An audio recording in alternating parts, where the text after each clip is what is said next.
నమస్కారం MM news కి స్వాగతం. ముందుగా ముఖ్యాంశాలు. డివైఎఫ్ఐ ఆధ్వర్యంలో డిఎస్సి అభ్యర్థుల ధర్నా. పరీక్ష సన్నద్ధానికి 90 రోజుల గడువు, వయోపరిమితి పెంచాలంటూ డిమాండ్.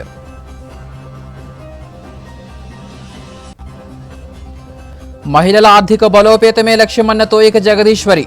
మన్యం జిల్లాలో కుట్టు మిషన్ల ట్రైనింగ్ కార్యక్రమంలో పాల్గొన్న ఎమ్మెల్యే. నగరంలో వార్డు పర్యటనలో పాల్గొన్న మున్సిపల్ అధికారులు. సమస్యలు పరిష్కరిస్తామని వెల్లడి. వ్యాపారస్తులకు ట్రేడ్ లైసెన్సులు ఉండాలన్న కమిషనర్. ఓ యువకుడిని అదే గ్రామానికి చెందిన మరో వ్యక్తి పాత గొడవల కారణంతో హత్య చేసిన ఘటన విజయనగరం జిల్లా శృంగవరపుకోట మండలంలోని చామలపల్లి గ్రామంలో జరిగింది. ఈ సందర్భంగా డీఎస్పీ శ్రీనివాసరావు మాట్లాడుతూ చామలపల్లి గ్రామానికి చెందిన టి ప్రసాద్ కొన్నేళ్లుగా లైటింగ్ సప్లైస్ నిర్వహిస్తున్నాడని, ఈ క్రమంలో ఓ హల్దీ కార్యక్రమానికి పెట్టిన సప్లైస్ సామగ్రిని తరలించేందుకు రాగా నడుపూరి మురళి అనే వ్యక్తి వెనుక నుండి కత్తితో దాడి చేశాడని తెలిపారు. దీంతో మెడపై తీవ్ర గాయమైన ప్రసాద్ అక్కడికక్కడే మృతి చెందాడన్నారు. నిందితుడి కోసం గాలిస్తున్నామని క్లూస్ టీం ద్వారా ఆధారాలు సేకరించామన్నారు. కాగా వివాహేతర సంబంధమే హత్యకు కారణమని స్థానికులు చెబుతున్నారు.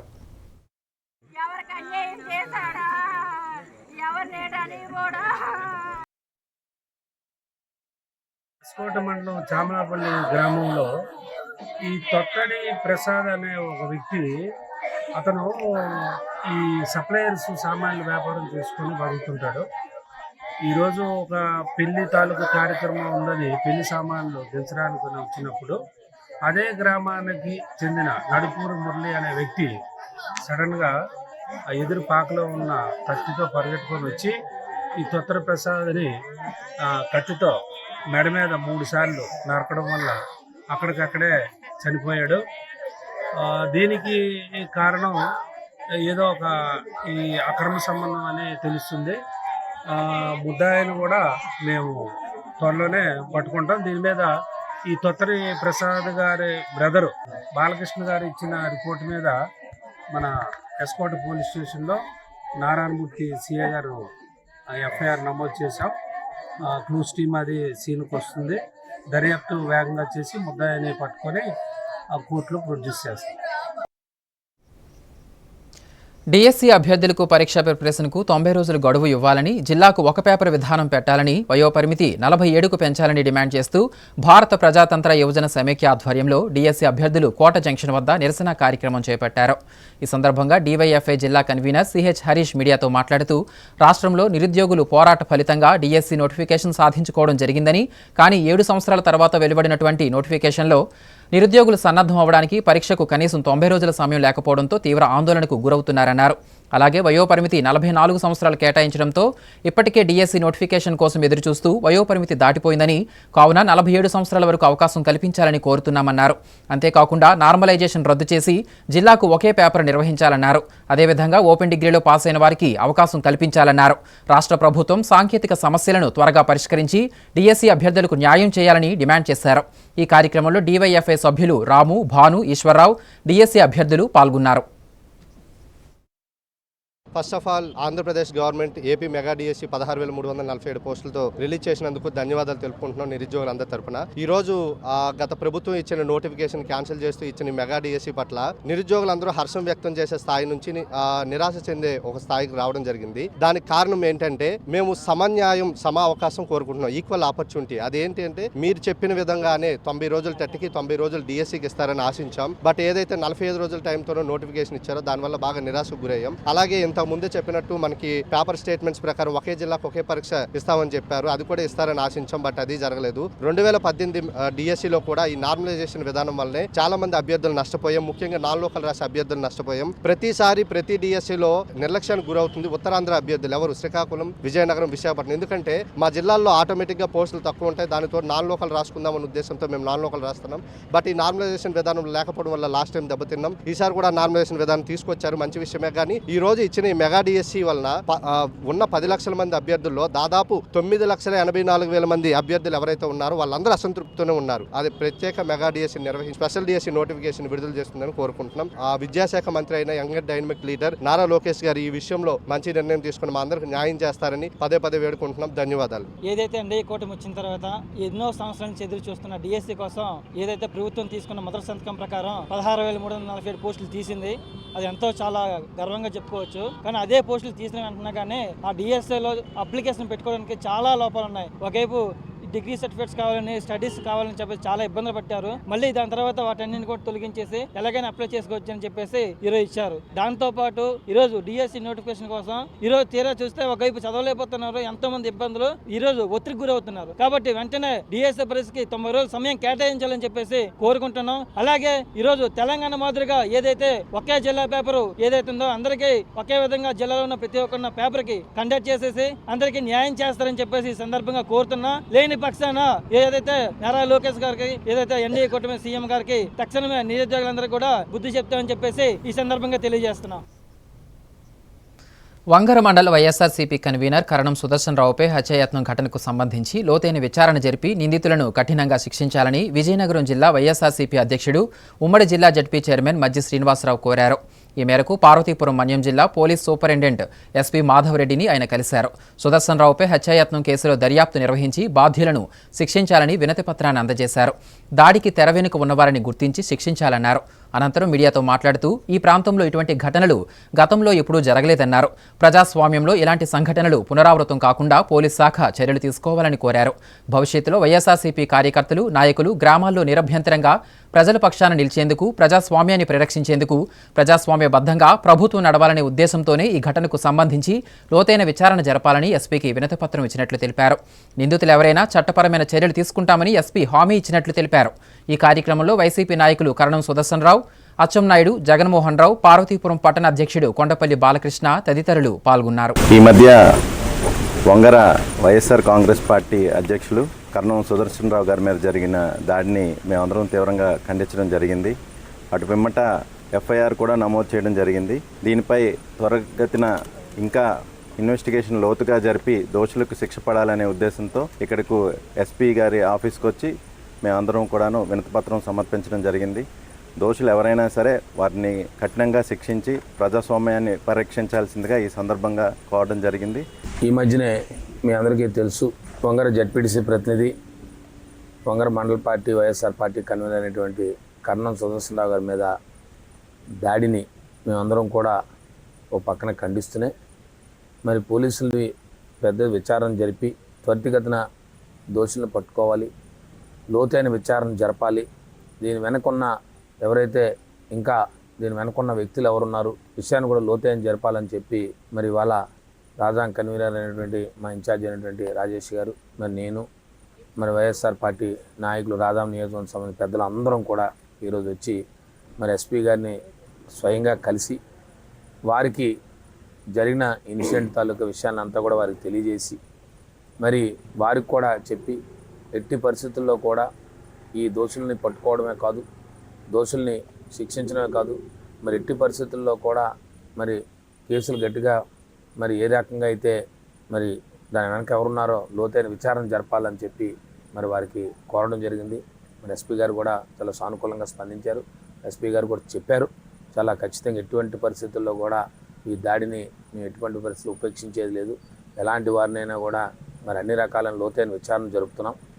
దీని వెనకాతలు ఎవరున్నారు ఇంకా పూర్తి స్థాయిలో మన సమాచారాన్ని సేకరిస్తున్నాం. దీనికి సంబంధించినవన్నీ కూడా వారు కూడా చెప్పడం జరిగింది. అంటే ఎందుకు చెప్తున్నామంటే ఇవన్నీ కూడా ఇటువంటి సంఘటనలు ఎప్పుడు కూడా ఈ ప్రాంతాల్లో జరగలే. ఇలాంటి సంఘటనలు జరగడం చాలా దురదృష్టకరం. మరి ఇలాంటి సంఘటనలు ఇంకొకసారి ఎవరు కూడా ఇలాంటి ప్రజాస్వామ్యాలు ఎలాంటి కార్యక్రమాలు చేయకూడదనే విధంగానే పోలీసు వారు మరి తక్షణ చర్యలు తీసుకోవాలని చెప్పి వారిని కోరడం జరిగింది. వారికి కూడా వినతిపత్రం ఇవ్వడం జరిగింది. మరి వారు కూడా తక్షణమే స్పందించి చెప్పారు. విజయనగరం ఎస్పీ గారితో కూడా మాట్లాడారు.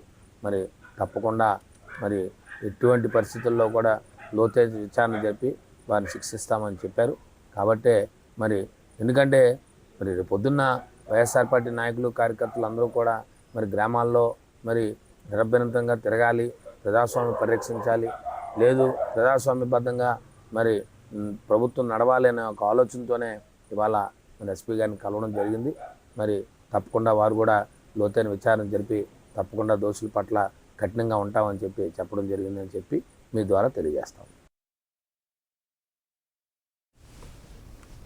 వేసవి ఎండ తీవ్రతలు ఎక్కువగా ఉన్న నేపథ్యంలో పాల ఉత్పత్తి తగ్గి ఆర్థికంగా నష్టపోయే పాడి రైతులకు రాష్ట్ర ప్రభుత్వం 50% సబ్సిడీపై సమీకృత దాణా అందజేస్తున్నట్లు జిల్లా పశుసంవర్ధక శాఖ జేడీ డాక్టర్ వైవి రమణ తెలిపారు. విజయనగరంలోని బహుళార్థక పశు వైద్యశాలలో ఉన్న జిల్లా పశుసంవర్ధక శాఖ కార్యాలయంలోని మీడియా సమావేశాన్ని నిర్వహించారు. ఈ సందర్భంగా ఆయన మాట్లాడుతూ అర్హులైన పాడి రైతులకు రాష్ట్ర ప్రభుత్వం పశుసంవర్ధక శాఖ ద్వారా 50% సబ్సిడీతో సమీకృత దాణా అందజేస్తుందన్నారు. అందుకు పాడి రైతులు భారత్ పశుధన్ యాప్లో తమ పేరు నమోదు చేసుకోవాలని, అదేవిధంగా పశువులకు టీకాలు వేయించి ఉండాలన్నారు. కేవలం తెల్ల రేషన్ కార్డు కలిగిన పాడి రైతులకు మాత్రమే 50% సబ్సిడీ మీద సమీకృత దాణా పొందే అవకాశం ఉంటుందన్నారు. భారత్ పశుధన్ యాప్లో పేరు నమోదై ఉండి తెల్ల రేషన్ కార్డు కలిగిన పాడి రైతులు దగ్గరలో ఉన్న రైతు సేవా కేంద్రాల్లో గానీ పశు వైద్య అధికారిని గానీ సంప్రదించాలని సూచించారు.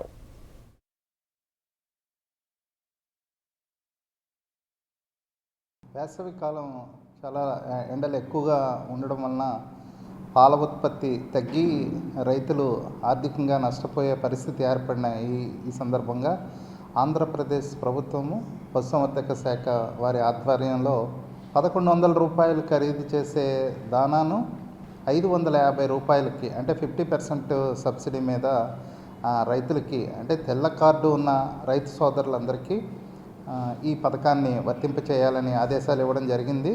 దీనిలో భాగంగా భారత పశుధన్ యాప్లో ఆ రైతు నమోదై ఉండి వారికి పశువులు ఉండి వాటికి టీకాలు వేయించుకున్నట్లుగా ఉన్నట్లయితే తెల్ల రేషన్ కార్డు కలిగి ఉన్న రైతులకి 50% సబ్సిడీ మీద ఇందాక చెప్పినట్లుగా 1,100 రూపాయలు విలువ చేసే సమీకృత దానాను 550 రూపాయలకు రైతులకి అందచేయడానికి సుమారుగా మన జిల్లాలో 3 నెలలు అంటే మే, జూన్, జూలై నెలలకి సంబంధించి ఈ వేసవి కాలం తగ్గే వరకు రైతులకి దానా ఖర్చు తగ్గించి పాల ఉత్పత్తి పడిపోకుండా ఉండడానికి ప్రభుత్వం నిర్ణయించింది. కాబట్టి దీనిలో రైతు సోదరులకి మేము తెలియజేసేది ఏంటంటే మీరు మీ దగ్గరలో ఉన్న పశు వైద్య అధికారిని కానీ లేకపోతే రైతు సేవా కేంద్రంలో కానీ మీ వివరాలని నమోదు చేయించుకున్నట్లయితే ప్రతి తెల్లకార్డు నుండి భారత పశుధన్ యాప్లో పశువులు రికార్డ్ అయి ఉన్న ప్రతి రైతుకి మొదటి విడతగా 50 కేజీలు ఇవ్వడం జరుగుతుంది. అలాగా 3 నెలలు 3 బస్తాలు, అలాగే యుక్త వయసు వచ్చిన ఒక పెయ్యి ఉన్నట్లయితే దానికి కూడా ఒక బస్తాని సుమారుగా 450 కేజీల వరకు రైతుకి ఇవ్వడానికి ప్రణాళికలు చూసి ముందుగా 250 మెట్రిక్ టన్స్ అంటే ఒక లారీకి 25 మెట్రిక్ టన్స్ దానా చొప్పున 10 లారీలు మనకి అంటే 250 మెట్రిక్ టన్నులు మన జిల్లాకి కేటాయించడం జరిగింది. అలాగే ఈ వివరాలన్నీ కూడా దగ్గరలో ఉన్న రైతు సేవా కేంద్రాలకి అలాగే మా పశుసంవర్ధక శాఖ సిబ్బంది కూడా రైతులకు తెలియజేస్తున్నారు. మన జిల్లాలో రైతులు కూడా ఈ పథకాన్ని బాగా ఉపయోగించుకుని సబ్సిడీ మీద వస్తున్న ఈ దానాని ఈ 3 నెలలు వేసవిలో ఉపయోగించుకున్నట్లయితే పాల ఉత్పత్తి తగ్గిపోకుండా ఉండడమే కాకుండా వారికి కూడా ఈ పాడి పరిశ్రమ ద్వారా వచ్చే ఆదాయము తగ్గకుండా పాడి పశువు ఆరోగ్యంగా ఉండి పాల ఉత్పత్తి పెరగడానికి కూడా అవకాశం ఉంటుంది. కాబట్టి రైతు సోదరులందరూ మీ దగ్గరలో ఉన్న రైతు సేవా కేంద్రంలో మీ పేర్లు నమోదు చేసుకుని ఈ పథకాన్ని ఉపయోగించుకొని పాల ఉత్పత్తిని పెంచుకోవాల్సిందిగా కోరుతున్నాను. పార్వతీపురం మన్యం జిల్లా గుమ్మలక్ష్మీపురం వైటీసీలో బీసీ కార్పొరేషన్ కోఆర్డినేటర్ రాజేష్ ఆధ్వర్యంలో జరిగిన కుట్టు మిషన్ల ట్రైనింగ్ కార్యక్రమానికి ముఖ్య అతిథిగా ప్రభుత్వ విప్ కురుపాం ఎమ్మెల్యే తోయిక జగదీశ్వరి పాల్గొన్నారు. ఈ సందర్భంగా ఆమె మాట్లాడుతూ మహిళలు ఆర్థికంగా బలపడే విధంగా కూటమి ప్రభుత్వం కుట్టు మిషన్ల పథకం ప్రవేశపెట్టడం జరిగిందన్నారు. ఈ పథకాన్ని మహిళలందరూ సద్వినియోగం చేసుకోవాలని సూచించారు. ఈ కార్యక్రమంలో AMC chairman Kadraka Kalavathi, Araku parliament TDP ST cell అధికార ప్రతినిధి నందివాడ కృష్ణబాబు, కన్వీనర్ పాడి సుధా, వెంపటాపు భారతి తదితరులు పాల్గొన్నారు.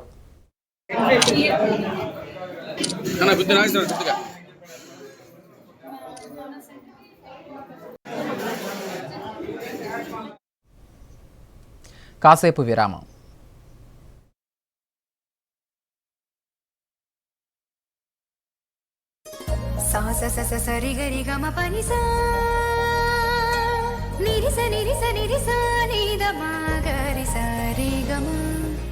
అమ్మాయికి తన సొగసే ఆనందం, మన మనసే దోచేనే తన అందం, అందానికి ప్రతిరూపం ఆభరణం,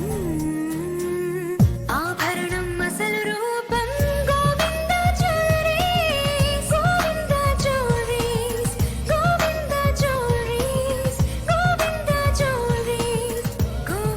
సంప్రదాయ స్వర్ణాభరణాలకు పుట్టినిల్లు మా Govinda jewelleries. Govinda jewelleries, MG road, Vizianagaram.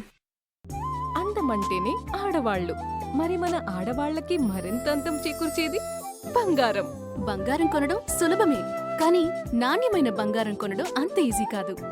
సంప్రదాయమైన కలెక్షన్స్, నాణ్యమైన ఆభరణాలు, సామాన్యుడికి కూడా అందుబాటైన ధరలు, నమ్మకమైన పేరు, అది మన ధనలక్ష్మి జ్యువెలర్స్. మా బామ్మ ఎప్పుడు చెప్పేది, ఒక్కసారి ధనలక్ష్మి జ్యువెలర్స్ లో బంగారం కొంటే మళ్ళీ మళ్ళీ కొంటూ ఉంటామని. ధనలక్ష్మి జ్యువెలర్స్, డాబా తోట, MG road, Vizianagaram. Welcome back.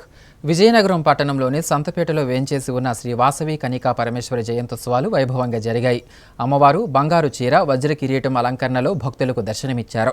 ఈ మేరకు అమ్మవారికి ఓంజల్ సేవ, వేద సభ, పండిత సత్కారం, తిరువీధి ఉత్సవం జరిగాయి. ఈ సందర్భంగా ముఖ్య అతిథులుగా పాల్గొన్న కర్నూలుకు చెందిన మాజీ మంత్రి టీజీ వెంకటేష్, ఎమ్మెల్యే అదితి విజయలక్ష్మి గజపతిరాజు అమ్మవారి చరిత్రతో కూడిన 25 ఘట్టాలను ఆవిష్కరించారు.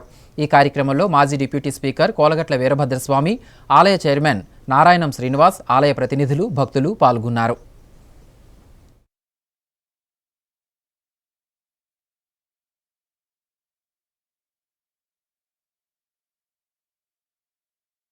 అక్కడ ధర్మం ఉంటుంది, దైవభక్తి ఉంటుంది, మన హిందూ ధర్మాన్ని కాపాడుతుంటారు. ఎక్కడ మీరు చూడనట్లు ప్రతి పట్టణంలో, ప్రతి పల్లెలో దేవాలయాలు కట్టించడం, ధర్మసత్రాలు కట్టించడం, అన్నదానాలు చేయటం ప్రతిదీ. అదేవిధంగా విజయనగరంలో ఈరోజు మన శ్రీనివాసులు, నాగేశ్వరరావు గారు వారి అధ్వర్యాన మిత్రులతో కలిసి ఆరవయసు సోదరుమణులు ఈరోజు వజ్ర కిరీటాన్ని ఏర్పాటు చేశారు. ఈ కార్యక్రమానికి ఎమ్మెల్యే గారు, మిగతా మిత్రులందరూ వచ్చారు. వారందరికీ ధన్యవాదాలు తెలియజేస్తున్నాం. ఇటువంటి ధర్మ కార్యక్రమాలు కానీ, సేవా దృక్పథంతో చేసేది కానీ ప్రజలకు ఎప్పుడూ అండగా మా కమ్యూనిటీ ఉంటుంది. సో అమ్మవారి దయతో ఇలాగే మా కమ్యూనిటీ సేవ చేస్తూ ఉంటుందని తెలియజేస్తాం. పరమేశ్వరి టెంపుల్ ఆలయానికి వచ్చాం. అయితే ఇక్కడ యాక్చువల్గా టీజే భరత్ గారు రావాల్సింది, క్యాబినెట్ మీటింగ్ వలన వారు తండ్రి గారు వచ్చారు. అయితే ఈ టెంపుల్ చూస్తుంటే ఒక 135-year-old టెంపుల్.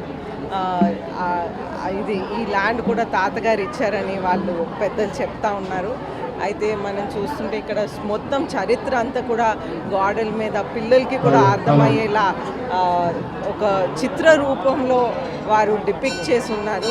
అయితే ఈ చరిత్ర అంతా కూడా మన భావితరాలకి అందిస్తున్నాం. ఎందుకంటే అది పిక్టోరియల్ రూపంలో ఉంటే పిల్లలకు కూడా చాలా సులువుగా అర్థమయ్యేలా వాళ్ళు ఇక్కడ చేశారు. కాబట్టి మన సాంప్రదాయాల్ని కూడా మనం నెక్స్ట్ జనరేషన్కి, భావితరాలకి అందించటం అనేది చాలా సంతోషంగా అనిపిస్తూ ఈరోజు శ్రీ శ్రీ శ్రీ కనికా పరమేశ్వరి అమ్మవారు తల్లి కూడా మన విజయనగరం ప్రజల్ని, మన ఆంధ్రప్రదేశ్ ప్రజల్ని అందరూ కూడా ఆశీర్వదించాలని కోరుకుంటూ సెలవు తీసుకుంటాం.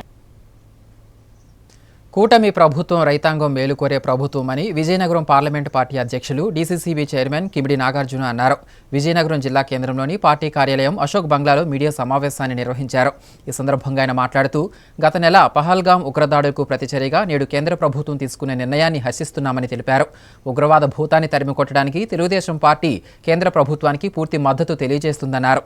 జిల్లాలో వైసీపీ అసత్య ఆరోపణలు చేసి ప్రభుత్వంపై బురద జల్లే ప్రయత్నం చేస్తుందని చెప్పారు.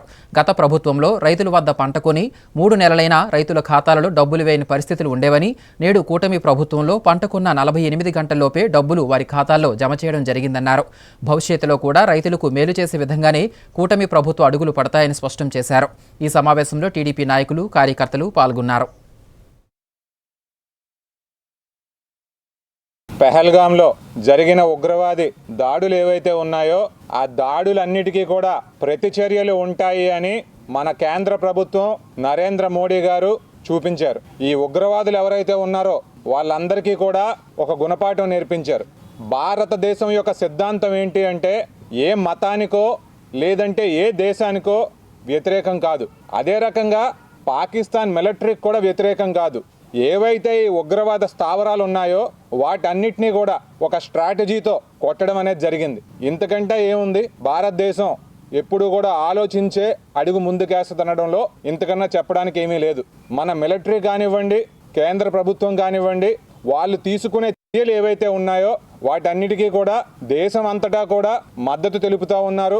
అదే రకంగా మన రాష్ట్రం నుంచి, మన జిల్లా నుంచి, మన పార్టీ నుంచి మేము కూడా మద్దతు తెలుపుతున్నామని చెప్పి ఇంకొకసారి తెలియజేస్తూ ఉన్నాం. వీళ్ళని అంతమొందించే వరకు కూడా మన ప్రభుత్వం ఆగకూడదని చెప్పేసి ఇంకొకసారి తెలియజేస్తూ ఉన్నాం.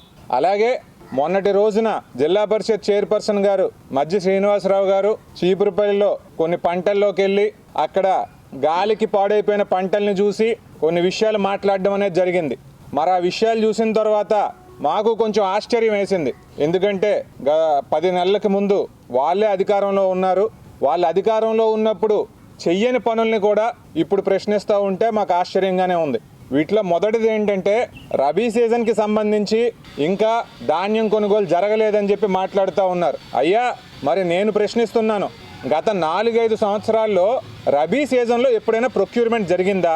జరిగిందంతా ఖరీఫ్ సీజన్కే కదా. మరి మీరు రబీలో చేయనప్పుడు మేము చేయలేదని చెప్పి మమ్మల్ని ఎందుకు ప్రశ్నిస్తున్నారు? ఇక ఖరీఫ్ కొనుగోలు విషయానికి వస్తే ఖరీఫ్లో మీరు ఎప్పుడైనా టైంకి కొనుగోలు చేశారా?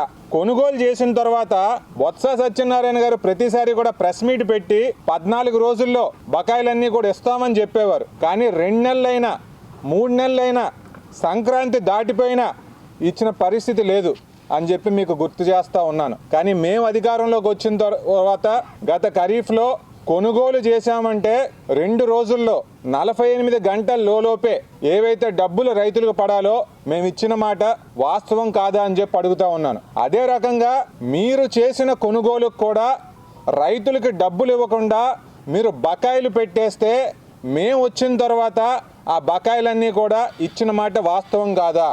మీరు ధరల స్థిరీకరణ నిధి అని చెప్పి సంవత్సరానికి 3,000 కోట్లు బడ్జెట్లో పెట్టారు. కానీ మన విజయనగరం జిల్లాలో రైతులందరూ కూడా ధాన్యం మీద కానీ మొక్కజొన్న మీద కానీ నష్టపోతే మీరు ఆ ధరల స్థిరీకరణ నిధి నుంచి మన రైతాంగానికి ఏమైనా ఇచ్చారా? మరి ఇవన్నీ మర్చిపోయి మీరు మాట్లాడితే ఎట్లాగా? అదే రకంగా మొన్న పడిన వర్షాలకి ఏదైతే కొంతమేర పంట నష్టం అనేది జరిగిందో వాటి మీద ప్రభుత్వం ఏ రకమైన అడుగులు వేయలేదని చెప్పి మీరు విమర్శిస్తూ ఉన్నారే. మీరు కూడా మరొక పదవిలో ఉన్నారు. మరి జిల్లా యంత్రాంగం అంతా కూడా వెళ్ళి మన హార్టికల్చర్ డిపార్ట్మెంట్ ఏదైతే ఉందో వాళ్ళంతా కూడా ఎంత మేర పంట నష్టం జరిగింది అన్న ఎస్టిమేషన్ వాళ్ళు వేసుకుని ప్రభుత్వానికి పంపించిన మాట వాస్తవం కాదా? మరి ఇవన్నీ కూడా మీకు తెలిసి ఎందుకు సైడ్ ట్రాక్ చేసే ప్రెస్ మీట్ పెడతా ఉన్నారని చెప్పి ఈ సందర్భంగా తెలియజేస్తున్నాను. ప్రభుత్వం ఏదైతే ఉందో కూటమి ప్రభుత్వం ఖచ్చితంగా రైతాంగం మేలు కోరుకునే ప్రభుత్వం. ఈ జిల్లాలో ఉన్న రైతులు కానివ్వండి, రాష్ట్రంలో ఉన్న రైతులు కానివ్వండి బాగుండాలి అని చెప్పి కోరుకునే ప్రభుత్వం. వాటికి తగ్గట్టుగానే అడుగులు మేము వేసుకుంటూ ముందుకెళ్తామని చెప్పి ఈ సందర్భంగా ఇంకొకసారి తెలియజేస్తా ఉన్నాను. ప్రతి గురువారం చేపట్టే వార్డు పర్యటనలో భాగంగా విజయనగరం నగరపాలక సంస్థ సహాయ కమిషనర్ కిల్లాన అప్పలరాజు ఈరోజు 31వ డివిజన్లో పర్యటించారు. నటరాజ్ కాలనీ, గాయత్రి నగర్, పద్మావతి నగర్ ప్రాంతాలలో సిబ్బందితో కలిసి పర్యటించి స్థానిక సమస్యలను తెలుసుకున్నారు. ముఖ్యంగా కాలువల సమస్యలు అధికంగా ఉన్నట్లు గుర్తించారు. చాలా కాలంగా కాలువలలో పూడికతీత చేపట్టకపోవడంతో మురికి నీరు ప్రవాహానికి అడ్డంకిగా మారుతుందని స్థానికులు పలు ప్రాంతాల్లో ఫిర్యాదులు చేశారు. అక్కడక్కడ చెత్తా చెదారాలు నిల్వ ఉండడాన్ని గమనించి వెంటనే వాటిని ప్రక్షాళన చేయాలని పారిశుద్ధ్య సిబ్బందికి ఆదేశించారు. ఈ సందర్భంగా సహాయ కమిషనర్ కిల్లాన అప్పలరాజు మాట్లాడుతూ రాష్ట్ర ప్రభుత్వ ఆదేశాలతో జిల్లా కలెక్టర్ అంబేద్కర్, కమిషనర్ పల్లి నలనయ్య సూచనలతో ప్రతివారం ఒక్కొక్క డివిజన్లో పర్యటించి స్థానిక సమస్యలను తెలుసుకుని అవి పరిష్కారమయ్యే విధంగా చొరవ చూపుతున్నామన్నారు. ప్రతి డివిజన్కు మంజూరు చేసిన 20 లక్షల రూపాయలతో చేపట్టనున్న అభివృద్ధి పనులకు ఇప్పటికే టెండర్ల ప్రక్రియ పూర్తయిందని, త్వరలోనే పనులు ప్రారంభించనున్నట్లు తెలిపారు. కాలువల సమస్య తీవ్రంగా ఉన్నట్లు గుర్తించామని, వెంటనే వాటి పరిష్కార దిశగా చొరవ చూపుతున్నామన్నారు. ప్రజలు కూడా తమ వంతుగా సహకారం అందించి పరిసర ప్రాంతాలను పరిశుభ్రంగా ఉంచడంతో పాటు 2 బుట్టల విధానాన్ని తప్పనిసరిగా అమలు చేయాలని సూచించారు. ఈ పర్యటన కార్యక్రమంలో ఏవో సీతారామమూర్తి, పారిశుద్ధ్య పర్యవేక్షకుడు రమేష్ రెడ్డి, సచివాలయ సిబ్బంది పాల్గొన్నారు. 31 డివిజన్ ఈరోజు సార్ అసిస్టెంట్ కమిషనర్ గారు వచ్చి మనకి వార్డంతా ఇది చేసి ఎక్కడెక్కడ ప్రాబ్లమ్స్ ఉన్నాయో అన్నీ తెలియజేయడం జరిగింది.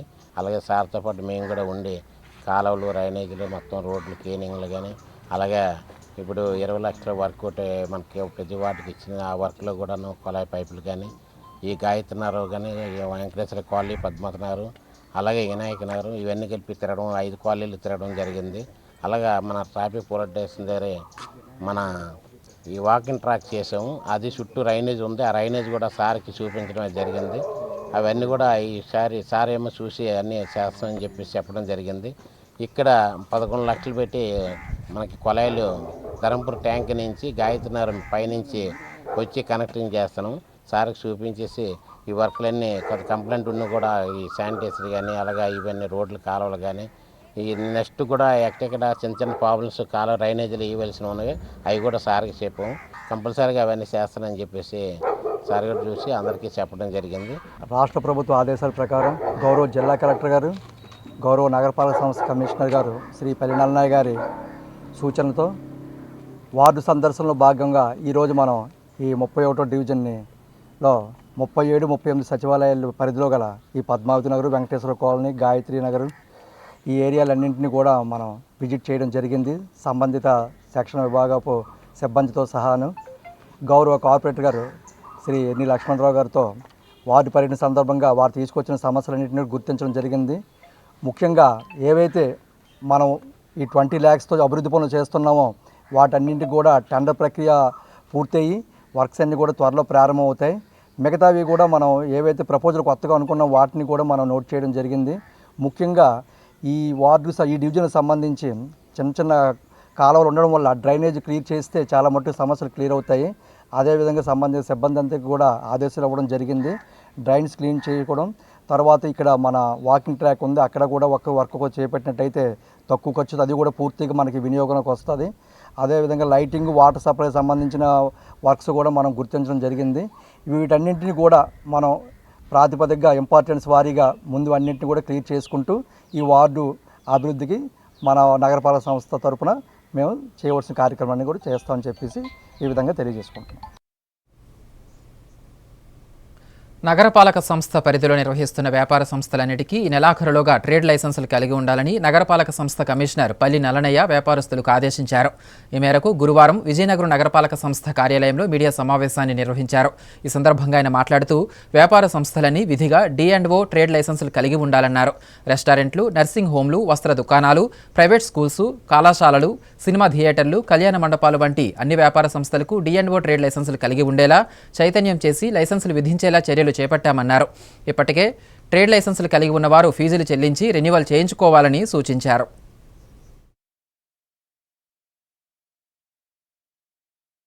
విజయనగరం నగరపాలక సంస్థ పరిధిలో ఉన్న వాణిజ్య సంస్థలకు, వర్తకులకు ముఖ్య విజ్ఞప్తి, మీరు మీ వ్యాపార కార్యకలాపాలు ప్రారంభించే 40 రోజుల ముందుగానే నగరపాలక సంస్థ నుంచి D&O ట్రేడ్ లైసెన్స్ పొందాల్సి ఉంటుంది. ఆ D&O ట్రేడ్ లైసెన్స్ లేనిదే మీ వ్యాపార కార్యకలాపాలు నిర్వహించడానికి వీల్లేదు. కానీ చాలామంది ఇంకా ఎన్నో సంవత్సరాల నుంచి తన వ్యాపార లావాదేవీలు కొనసాగిస్తున్నప్పటికీ కూడా D&O ట్రేడ్ ఈ నగరపాలక సంస్థ నుంచి తీసుకోవడంలో తీవ్ర నిర్లక్ష్యం చేస్తున్నారు. ఇది కరెక్ట్ కాదు. ఎందుకంటే ఇది చట్ట ప్రకారంగా D&O ట్రేడ్ లైసెన్స్ నగరపాలక సంస్థ దగ్గర నుంచి తీసుకున్న తరువాత మాత్రమే మీ యొక్క వ్యాపారాన్ని ప్రారంభించాల్సి ఉంది. కాబట్టి చట్టాన్ని మీరు అందరూ గౌరవించి మా శానిటరీ ఇన్స్పెక్టర్సు, శానిటరీ సెక్రటరీస్ మీ వద్దకు వస్తారు. మీ దగ్గర ఉన్న డాక్యుమెంట్స్ అవన్నీ ఇస్తే గజిట్ రేట్ల ప్రకారంగా ఇప్పటికే చాలా వరకు తగ్గించడం జరిగింది. చిన్న చిన్న నగరాల్లో పోల్చి చూస్తే మన నగరంలో ఆ రేట్లు కూడా చాలా తక్కువ ఉన్నాయి. కాబట్టి మీరందరూ సహకరించి మీ వ్యాపారాన్ని D&O ట్రేడ్ లైసెన్స్ పరిధిలోకి తీసుకురావాల్సిందిగా కోరడమైంది. చాలామందికి ట్రేడ్ లైసెన్స్ ఉంది కానీ తక్కువ లైసెన్స్ ఫీ ఉంది. అలాంటివి కూడా మార్పులు చేర్పులు జరుపుతున్నాం. తక్కువ D&O ట్రేడ్ లైసెన్స్ ఎవరైతే చెల్లిస్తున్నారో న్యాయబద్ధంగా మీ వ్యాపార చేస్తున్న స్థలాన్ని బట్టి అది నిర్ణయించబడుతుంది. కాబట్టి మీరందరూ కూడా సహకరించాలి. ఎందుకంటే మీరు పట్టిన పన్నులతోని, మీరు కట్టిన D&O ట్రేడ్ లైసెన్స్తోనే నగరానికి ఆదాయం వస్తుంది. నగరపాలక సంస్థకు నగరంలో ఎటువంటి అభివృద్ధి పనులు చేపట్టాలన్నా ఈ ఆదాయమే ప్రధానం. కాబట్టి మీరందరూ సహకరించి నగరాభివృద్ధికి తోడ్పడగలరని మనవి చేస్తున్నాం. ముఖ్యాంశాలు మరోసారి. DYFI ఆధ్వర్యంలో DSC అభ్యర్థుల ధర్నా. పరీక్ష సన్నద్ధానికి 90 రోజులు గడువు, వయోపరిమితి పెంచాలంటూ డిమాండ్.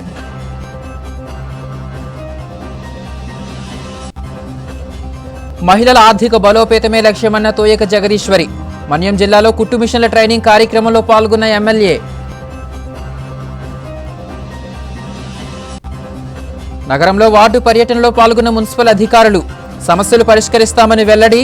వ్యాపారస్తులకు ట్రేడ్ లైసెన్సులు ఉండాలన్న కమిషనర్. వార్తలు సమాప్తం. చూస్తూనే ఉండండి ఎంఎం న్యూస్.